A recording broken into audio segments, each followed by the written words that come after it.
So thrilled that he got through this. Today is February 24th, 2000. My name is Karen Herman with the Archive of American Television, and it is my pleasure to be interviewing Hazel Shermet in, where are we? We're in Brentwood, California. Brentwood. Andy. We'd like to take a few minutes and talk about your early years. What was your name at birth? My name at birth was Hazel Shermet. Did you have any nicknames growing up? Oh, yes, because my name was Hazel, and we lived on Hazel Avenue in Philadelphia. It was my first home. And my grandfather called me Hazelnut, and he called me Witch Hazel. Those were the nicknames. You know, there was always a joke on the name Hazel. Now, why were you named Hazel then? Was it because of the I was street? named, I was named after someone. To be perfectly honest with you, I was actually named Helen Selma. In those days, they came to the hospital. They didn't go register by mail or something. And by the time they had my mother say what the name was going to be, because she hadn't made up her mind when she went in, she said Helen Selma. By the time she got to the door, she said, "I hate that name." And they had to come back up. And she said, because she called out and said, "I don't want that name. Don't register that name. It's Hazel Sandra. I want her to be called Hazel Sandra." So that was it, Hazel Shermet. When were you born? When was I born? When, yeah. 1920. Okay. Younger than springtime. Where were you born? Where was I born? Philadelphia. Is that where you grew up? I grew up in Philadelphia. What was your father's name? Samuel. What did he do? Samuel Shermet. My mother's name was Dorothy. What did your father do? My father was in the heating and air conditioning business, and he had heating plants throughout the East Coast. But when I was little, my father had an electrical, his first business was an electrical store on Lancaster Avenue in Philadelphia. But he got very successful very fast, And in fact, we lived upstairs from the store at first, and I can still remember there was a New Year's when there was a fire, and evidently I was in my crib, and the flames were shooting up, and nobody knew that anybody was home because everybody was at the New Year's parade. And I must have been jumping up and down in the crib, and all I know is, the firemen came and the whole thing and saved us. And that night, in the Philadelphia Bulletin, there was a big article on the front page of Hazel Shermet, who had saved her family from the fire. And I remember as a little girl, I was about, I suppose, 2, but for some reason, I can remember everybody saying, see, showing me the paper, That was my first publicity. Did your mother work? Did my mother what? Work. My mother never worked. She did do years later. She was during the war, she did work at the Merchant Seamen's Canteen and the Stage Door Canteen, but she never worked. Their parents became divorced. Did you have any sisters or brothers? Any sisters or brothers? Oh, I had a brother he was a full commander in the Navy Air Corps. I loved and worshiped him, and he was killed after the war, flying in the Dolomite Mountains. He was the commander at that point, of a reserve of the reserves, the Philadelphia Reserves, and he was taking them on an honor flight. He was due for the flying trophy for the finest squadron leader in the East, and they hit an electrical storm in the Dolomites, and the pilot in training that he had at the controls, I don't know what happened, but he went down with the plane. And later, he always had a rule that no one was ever supposed to fly unless everything was perfect in their family, that everything was okay. There were no problems. He wouldn't let anyone pilot unless they were in perfect health, perfect shape. And when he went down, and then when we had the funeral, the wife of the pilot, he had married the night before, and he hadn't told my brother, and he wrote a letter to her, and it said, "I can't concentrate on anything but you." And he was at the controls when the plane went down. So it was always a big tragedy in my life, and my son is named for him. Did you have any hobbies growing up? Do I have any hobbies? No, when you were growing up, were you interested in acting? From the minute. Yes, I was very big in elocution. And I can remember they used to take me downstairs, I'd be 3, 4 years old, and they bring me down to recite to the company. I would always have a piece to recite or a song to sing or something. And then when I went to camp, I was in all the plays as a very, very young, always in everything. And when I was about 7, I could read, and I was on the WIP I did fairy stories. I mean, they read me the script, and a part of it I could read, and part of it I sort of memorized. But I did little radio things with this elocution group. We did fairy stories on radio. This was in Philadelphia? In Philadelphia. What other kinds of things did you do? Were you also interested in music at that time, growing up? Oh, yeah. I took piano lessons, and I was okay. Today I could play anything in the key of C. I'm no good at reading music, but I used to accompany myself in the key of C. Very big at parties in the key of C. What did you want to be when you grew up? I wanted to be an actress. In fact, I had when I went to this woman's name was Tilly Chalet, and she was very famous in Philadelphia as an elocution teacher.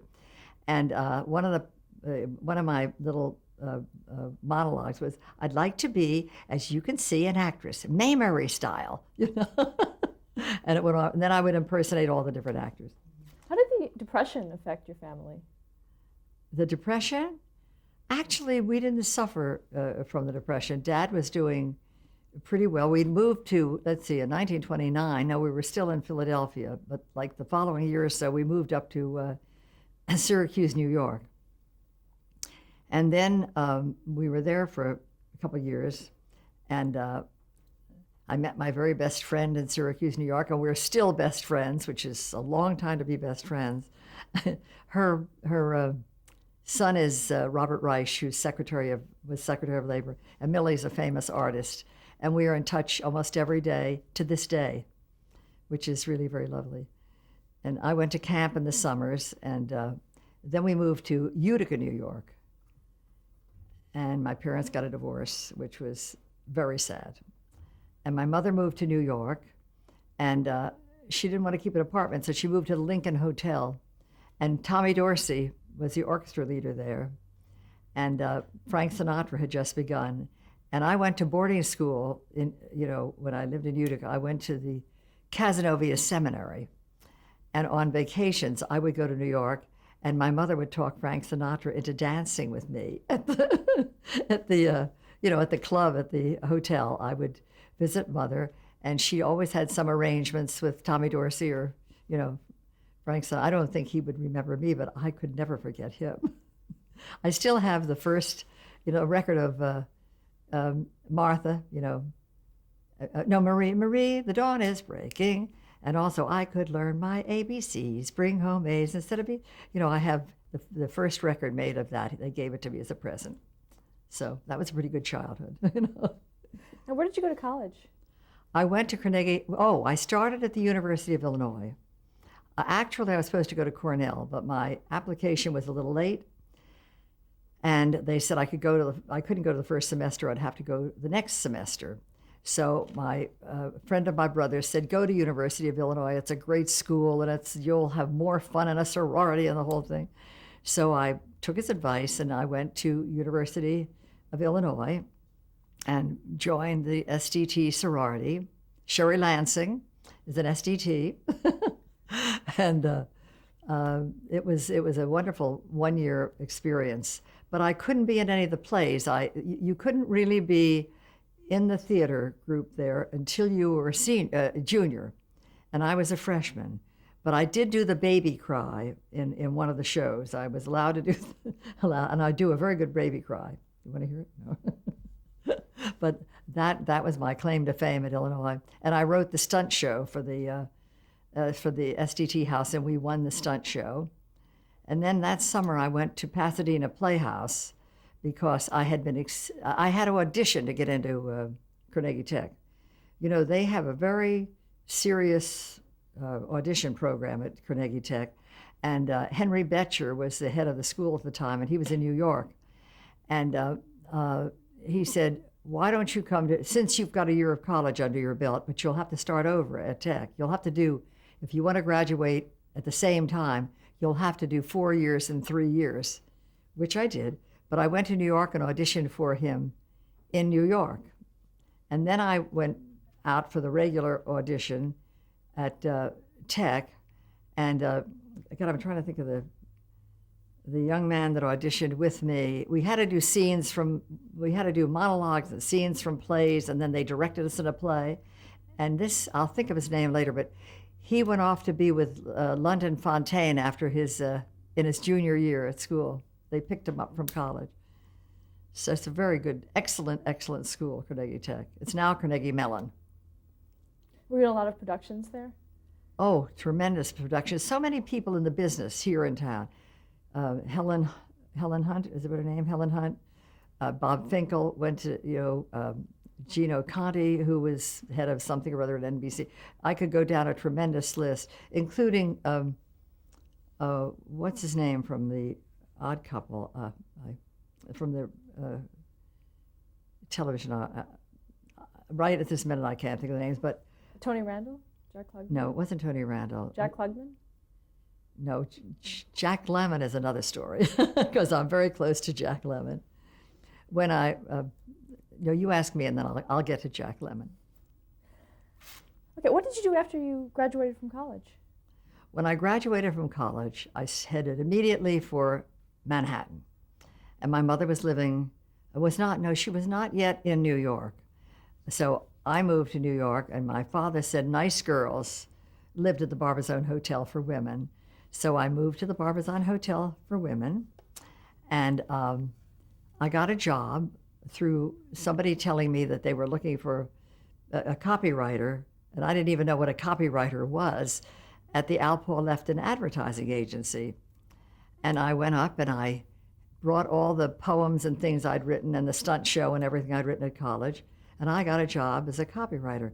And he said, I will start you out at $18 or $20 a week. I said, listen, I'll take the 20.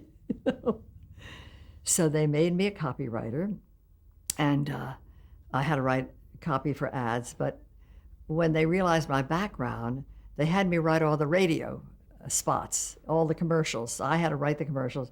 And I said, well, if I'm going to write them, let me do the demos. And there was one person in the office, a man who'd had a little bit of background. So I said, I'll do them with him. There were always two-part spots. And we would do a great job, and the demo would be wonderful, and the client would love the spot, and then they would cast it. And I'd say, well, why can't I do it? Do it. Well, you're not an actress, you're a writer. I said, I'm a writer waiting to be an actress. I'm an actress. I didn't major in writing, But no, you couldn't wear two hats. So I became I was the writer on it. And then they never liked the spot as well as when we did it. Well, we did the demo. And then they made me the head of the publicity department. And I didn't know one newspaper from another in New York. I hadn't lived in New York. And they told, I don't know that you know Schraff's restaurants. They used to have 34 Schraff. Well, they said, we've told this Grace Austin, who's the head of Schraff's, that we have the best PR gal in New York. And I said, what's PR? What do I have to do? Because I had no idea. And they said, you've got to keep the account for us, honey, because they want to have another agency for publicity instead of for advertising. So you better get along with Grace Austin. And I did my first big acting job. They sent me up to meet her, and they said, don't come home having lost the account for us. Save the account. And I walked into a room, and it seemed as if she was miles away. It was a tremendous office, and this old, miserable-looking woman was sitting there. And I thought, my God, what am I going to say to her? So I looked at her and I said, I love your blouse. Where did you get that blouse? No one had ever in her life, she was a spinster, and she was in her, I don't know, late 60s, and no one had ever said anything looked good on her. So she was so thrilled that I liked her blouse, and I said, I'd like to go with you and you shop. You have such wonderful taste. When I left, she called the office and she said, I want her on the account and I want to keep the account. I'm not losing that account, leaving your office. So that was my first acting role in New York. How long did you remain at the agency? I was at the agency for, I guess, 2 years. And the third year is when I went to a party and I met someone who knew Georgia Fuller, who was the big, if you could get in and get an audition with Georgia Fuller at NBC, That was everybody's prayer to get an audition. And she knew her, and she said, I think, because I did a lot of funny things at the party, different types, and I sang, and she said, my God, why are you writing? I said, because I don't know how to break in. And she said, let me get you an audition. And she set up an audition for 2 days later. And I had to go in and do 4 minutes, every kind of a character that I could possibly do. And they were very straight-faced in the control room and the whole thing. And I went through the whole thing because I figured I'm not going to get anything. Went back to the office. And the next day the phone rang. And they called and said, Hazel, make yourself available. You have a job on the Henny Youngman show. And I couldn't believe it.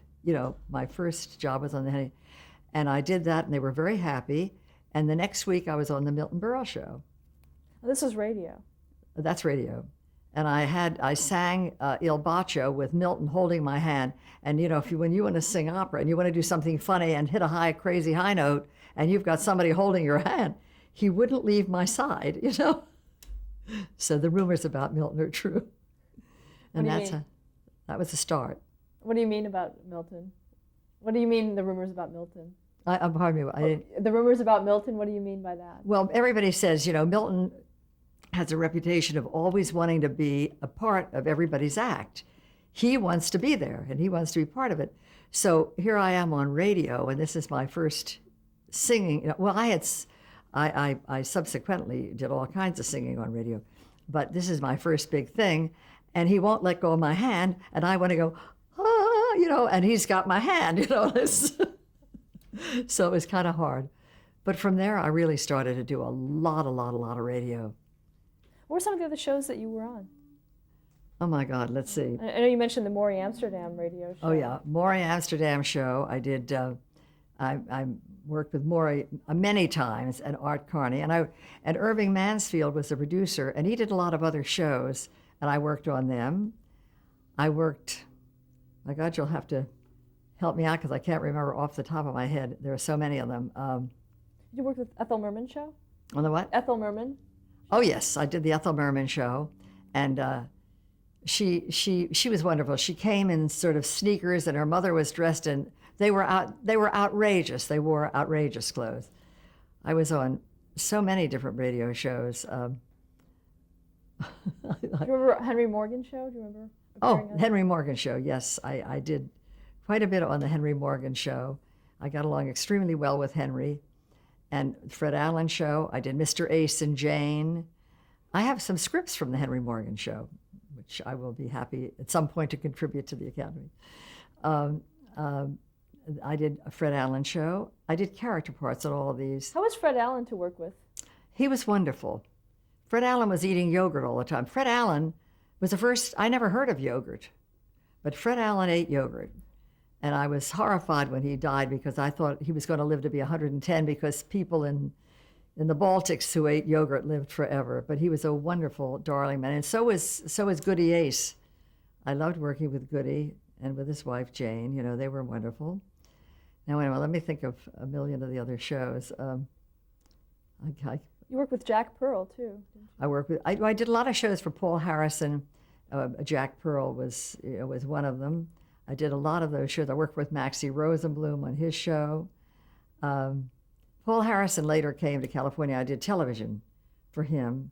And Bernie Gould worked with him too, and he wound up being on Let's Make a Deal Out Here. And I worked for all of them subsequently out on the West Coast, You also worked with Robert Q. Lewis? Oh, Robert Q. Lewis I worked for a great many times. And Ernie Lehman, who did West Side Story and all those things. Ernie was on there were about 4 big writers, Arnie Rosen, Ernie Lehman. I'm trying to think of the names of the others. But I did that show very often, and I did Lo Here the Gentle Lark, and I did all the sketches and a lot of crazy songs. And recently, I spoke to Ernie on the phone. I said, Ernie, who was the director? He says, I can't remember. He says, you didn't remember me when I saw you, at Spago. And I said, Ernie, when you worked in New York, you didn't get to know the writers. you weren't living with them. In California, it's a different thing. When you're on a show, you really get to know the writers, or maybe it's because I'm married to a writer, so I sort of go towards the writing group. Well, how did you get most of your parts in radio? Did you have to audition? It was all either auditions or the casting people naturally knew me from CBS and NBC. I worked almost as a regular at WOR TV. They did everything. I mean, mysteries and dramas and comedy things. And there was like a stock company of us, and Let's talk about television. What was the first television? When was the first time you saw television? Well, the first, wait a minute, the very first television show that I ever did, it was the Kyle MacDonald show. And that was Fred Coe had seen me and heard me, and he asked me, if I would like to be on the Kyle MacDonald show.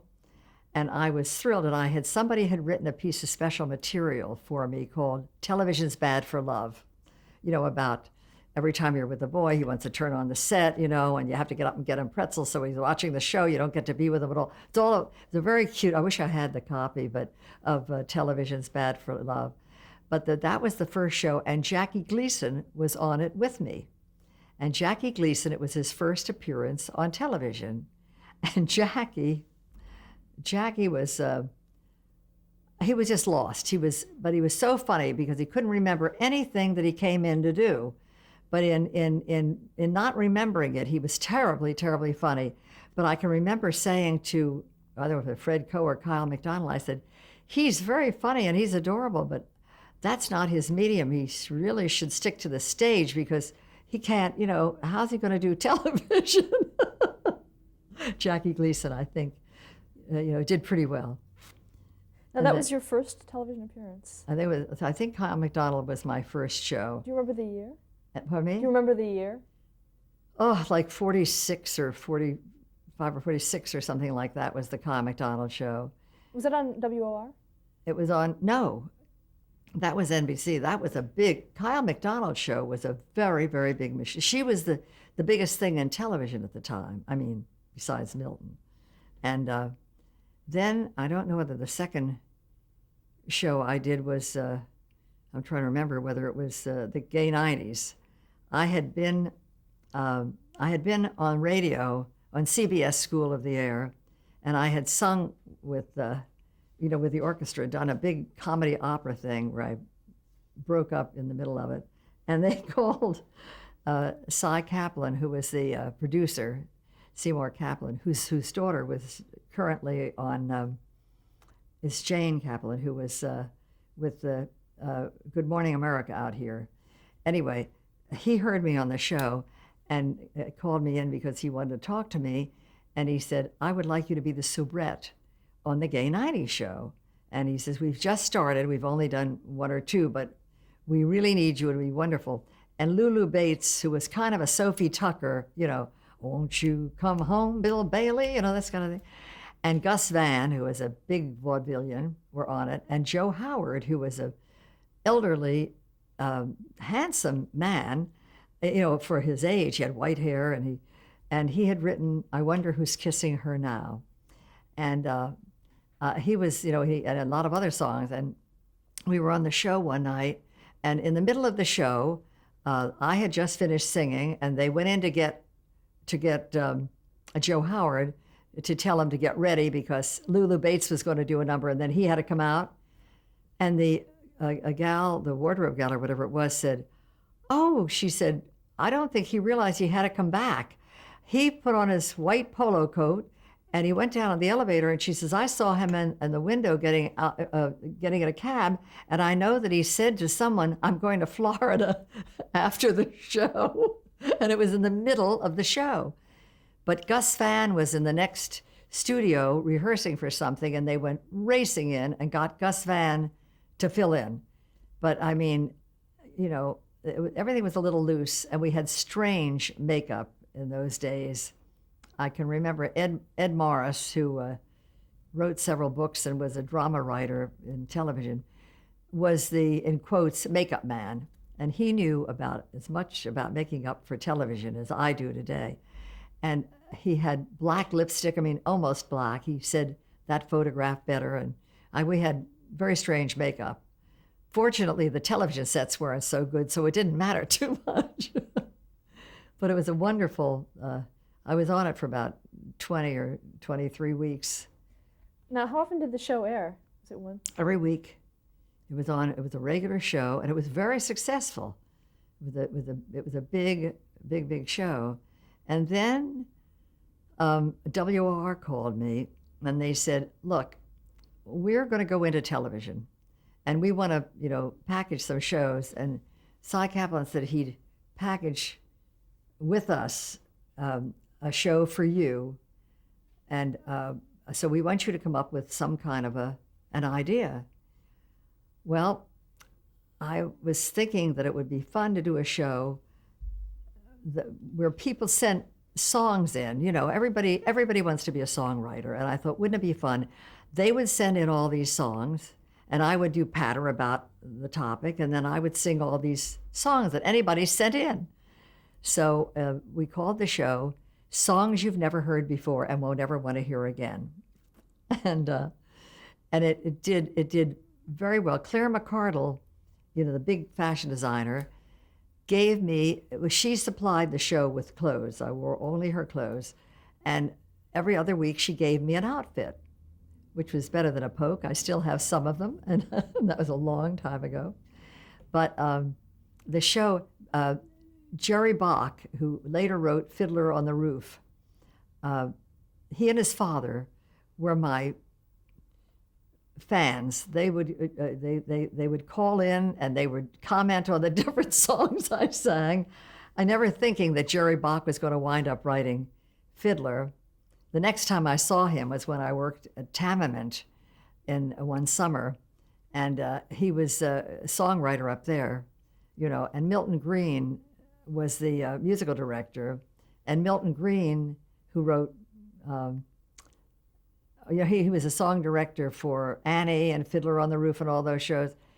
He was the musical director on a show I subsequently did called The New Zoo Review, which I'll tell you about later. Tell me a little bit more about the songs you've never heard. How was this show structured? Well, Billy Martin was my accompanist.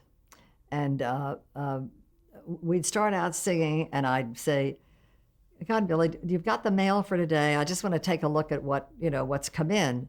And he'd bring out a song, something about don't raise my rent. I mean, an ode to my landlord, something about, money being tight, or apartments in New York. I'll never find a girl if I can't find an apartment in New York. I mean, funny, crazy, ridiculous topics. And they were one of them was, somebody sent in a country song and it went, Grandpa had a little brown jug in the jug is a little cork plug. I've got trouble. There's no doubt I can't get that damn thing out. That was pretty good. I thought that one should have been published. For country music, it was pretty cute. Now, did you rehearse, or did we rehearsed? With the piano, and Billy would. We'd naturally pick the songs ahead that we were going to sing. Wound up that the songs, some of them were so terrible that Al Gary, who was a wonderful writer in New York at the time, comedy writer, he wrote for, Variety writer, all the top shows, and that he wanted to write this show was a thrill for me. So the copy was pretty funny, and so we started writing songs together. It was really kind of mostly Al Gary, well, 3/4 Al Gary and 1/4 mine, or sometimes half and half, or sometimes it was my idea or all of Al's idea. Okay, let's stop there to change the tape.